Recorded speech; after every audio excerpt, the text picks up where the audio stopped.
Sara Blakely is remembered as the founder of Spanx, a billion-dollar brand, a household name, one of the most successful self-made entrepreneurs of her generation. Before Spanx, Sara Blakely was selling fax machines door to door. She spent her 20s driving around Florida, cold calling businesses, getting rejected constantly. Just persistence and a job that taught her how to hear no without quitting. One night, getting ready for a party, she ran into a small, familiar frustration. She wanted the soothing effect of control-top pantyhose, but she hated the feet, so she cut them off. It looked strange, but it worked. Most people would have laughed and moved on. Blakely did not. She became focused on turning the idea into something real. Not a concept, not a pitch. A product someone would actually buy. She spent months calling on manufacturers and being dismissed. She did not speak their language. She was told women would never buy something like this. Eventually, one factory owner agreed to help. Not because he believed in the idea, but because his daughters did. Blakely invested her entire savings, about $5,000, into the first run. She wrote her own patent application. She designed the packaging herself. She handled the sales personally. Then, persistence finally paid off. She landed a meeting with the buyer at Neiman Marcus. The pitch stalled, so she took the buyer into the bathroom and showed her how the product worked. That moment unlocked Spanx's first real retail foothold. At that point, she had a product that could sell. What she chose to build next was a business. She did not chase rapid expansion or endless variations. She stayed narrow. One core problem, one customer. When she expanded, it was deliberate. Better fits, more sizes, extensions that reinforced trust instead of distracting from it. She paid attention to how customers talked about Spanx and built the brand around that voice. Honest, practical, no pretense. That consistency made the product recognizable before the logo ever mattered. She also avoided outside capital, which gave her control over pricing, distribution, and pace. Spanx was not optimized for short-term spikes. It was built to compound. Over time, new product lines followed naturally, not as experiments, but as extensions of a reputation she had already earned. That is the difference between creating a product and building a business. A product can create a spike in sales. A business creates durability. It creates trust. It creates something that can grow year after year without needing to be reinvented every quarter. Sara Blakely did not just sell a clever idea. She built a company that expanded thoughtfully, reached millions of customers, and compounded for decades. Spanx grew into a global brand, generated billions in revenue over its lifetime, and remained founder-led for more than 20 years. In 2021, Blakely sold a majority stake in Spanx at a valuation of over $1 billion.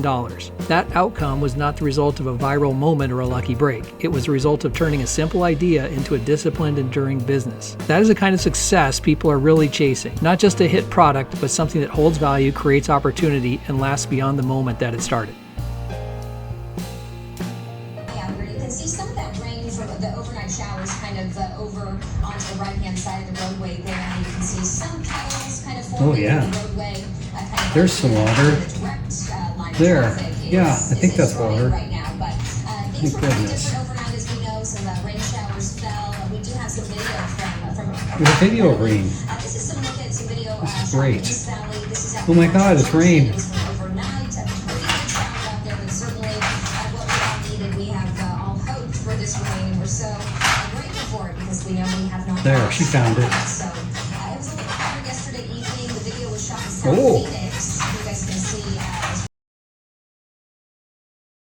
One theme that really stands out in Sara Blakely's story is how much of the work she did herself early on. She did not rush to hire employees or outsource everything. The money you start a business with is your runway. The more you can do yourself, the longer that runway lasts. Employees are incredibly expensive and they can erode runway fast. Outsourcing can be just as dangerous if you're not extremely selective. Both can drain capital long before the business is ready to support them. When I started offsite, I did everything myself. The early versions were not great. They were rough, inefficient, and sometimes flat out wrong. But over time, I got better. As the business grew, and I started bringing people on, I had a deep understanding of how every part of the operation worked. I knew the pain points of each role. I understood what tools, processes, and support each employee actually needed to do their job well. When I started RenewAlert, I followed the same approach. The big difference this time is AI. With AI, it's much easier to learn how to do almost everything yourself. I easily spend 6 hours a day in ChatGPT analyzing data, asking how to do things, and figuring out what something is, or pressure testing decisions. AI has dramatically shortened the learning curve for me. That said, there's one unavoidable truth every entrepreneur runs into. You will make mistakes. Mistakes are inevitable. They will happen and they will sting. Most mistakes come with a price, usually time and money. Almost every mistake eats runway and drains operating capital. The entrepreneurs who survive them are not the ones who avoid mistakes. They're the ones that contain the damage and actually learn from them. I think of it as tuition. You paid for a lesson. The only real requirement is you do not pay for the same lesson twice. When people repeat the same mistakes, the cost usually compounds and eventually it puts the business under. For the past few months, there has been a small voice in the back of my head asking, did I make a mistake hiring Sapper Consulting? I recently hired them to run an outbound emailing campaign to generate leads that I would close for RenewAlert. I agreed to do a 7-month contract contract to $3,995 a month. They committed to having things set up in December 2024, so campaigns would be running hard in January 2025. That did not happen. Very little was done in December, and most of January was spent getting things prepared. Now it's March 2025, and I've paid roughly $16,000. I have had 2 qualified leads that turned into sales calls. That is $8,000 cost per appointment. From where I'm sitting, that's not good. I requested to terminate the contract because the results were nowhere near what would make financial sense for the business. The response was that they really need 9 months or more before the results become meaningful. I do not have 9 months of runway to find out if they're right. This is clearly a mistake, and I want out now. They refused to let me out of the contract. On top of their ineffective email campaigns, they also had access to my LinkedIn account. Initially, I thought that meant connecting with people and maybe sending 1 or 2 light, respectful messages. Nothing aggressive, nothing spammy. Well, that was another mistake. Even after assuring me they would stop sending messages, they kept going. At that point, I changed my LinkedIn password and kicked them out. Working with Sapper has become a disaster in my view. It was a major mistake and one I have to eat. I have roughly $12,000 more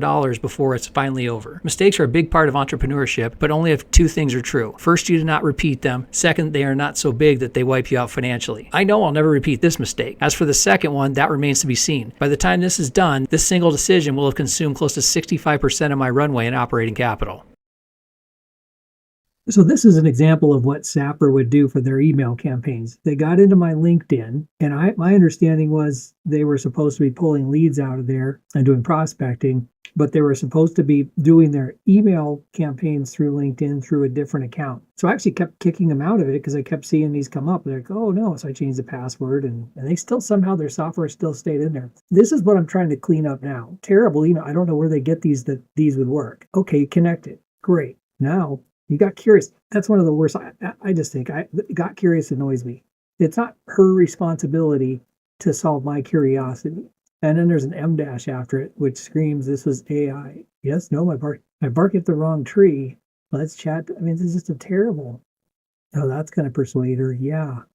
You are being the pestering salesman. Well, actually, they were making me the one. So it harms my ability later to call on these people because all these good contacts that I have in my database, these don't go away. So if I ever email these people again, these are locked in their inbox and I'm instantly a spammer. I don't know how to make these go away. So basically, they've tainted my relationship and I paid them a bunch of money to do that. Not really excited about that. Wednesday, March 18th, 2025. Just a couple thoughts. I just wanted to kind of it's been a bit. Business-wise, I got shot down on an account yesterday. They said, no, we've got another one is working on it. They're in process. Third prospect that I'd worked at still is radio silent. We'll see what happens. But the anxiety's there.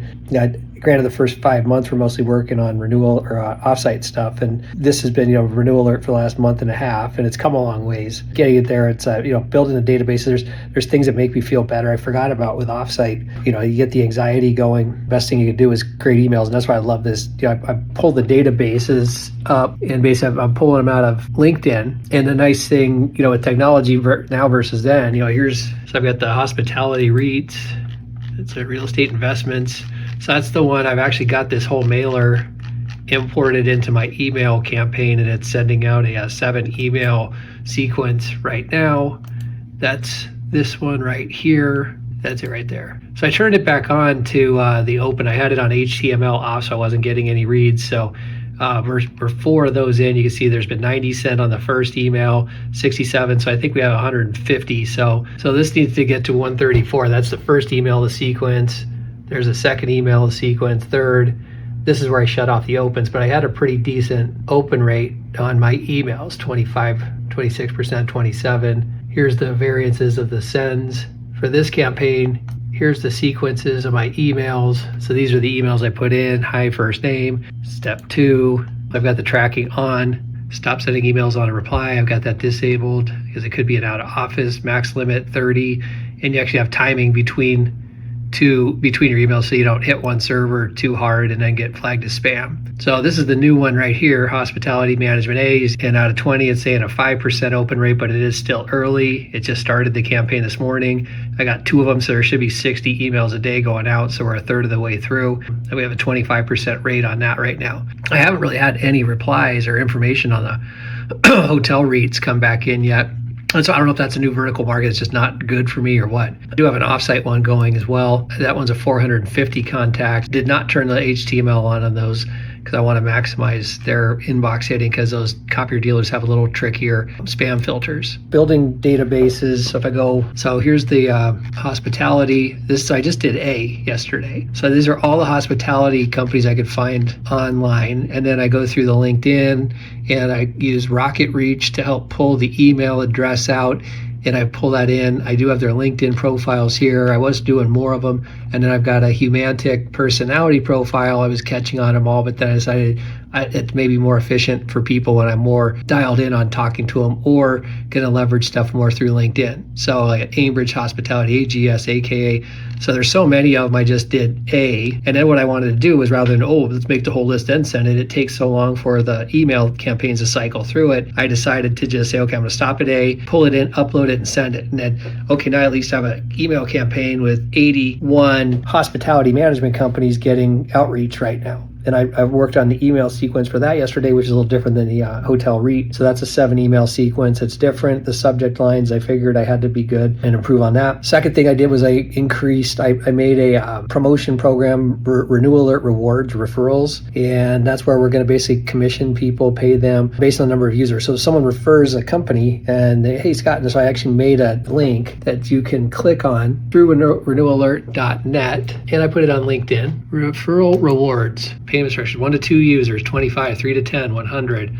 So look, you get $2,500 right here. 201 users bigger. I mean, you got over here, Ambridge is 1,500. So I mean, there's no reason we can't get higher in the users and get up. That 200 is not that big of a number, but these are who we're going for. So we've got the definitions of it, and then if they want to submit a company, you click that button and it opens up, and you can actually click the referral. Hey, I got a friend who works here, or I know somebody, or my company, or whatever. So instead of asking my friends, hey, can you help? This is the way to do it where you can make some money, because it goes into how much am I having to work to get a lead? And so I'm doing the email campaign to get a lead, doing LinkedIn pushes to get the leads there. I'm going to push into direct mail marketing. I'm working with this company called Sapper, and they were supposed to get me the leads too, and they've just been sucking buttermilk. And I'll just read this last one because I basically had an issue with their performance, and I want to cancel because I just think that they're not performing. I mean, I've had 2 good appointments, and I paid for $4,000 a month now for 4 months, just about to pay 5. So that's $20,000 for 2 solid leads. The other leads they gave me, which were 3, were 2 no-shows, which was the zoo. That's 1 user. The zoo, a trucking company, no-show, and then a spice company. And that guy wanted to know about subleasing warehouse space. That's not me. I referred him to offsite. I don't know. So it's just trash. I told him I want to cancel, offered payout because I think I have to go 7 months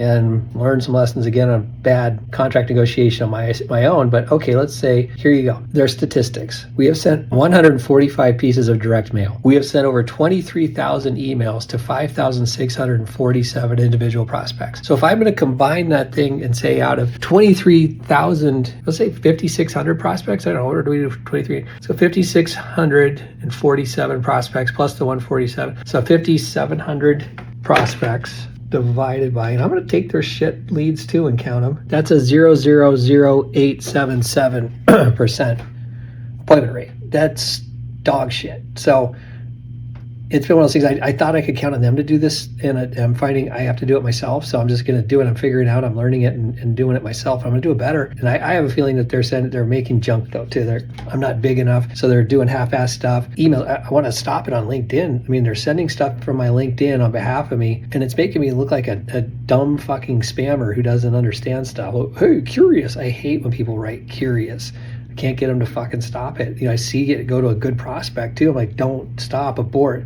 Oh, curious, what are you doing? It's like, dude, stop. Let's just take a better approach here. But they're not letting me out of it. So I'm basically going to come in and micromanage the fuck out of these guys. And because, I'm paying a lot of money and you're doing bad fucking work. And I'm going to expose their statistics, and I'm going to expose their metrics, and I'm going to basically go through that. So, but I'm also doing it on my own. And something's going to work here. And I think between that, the referrals and everything, something's going to work. I'm always having to figure out some other ways of what's working, what's not working, because there is the anxiety of, is this not working? There are some tweaks on the site too I've done, which are improvements. So I've got to get that out. And then I've also got some ideas about improving this into more of a managed services product as well as another tier.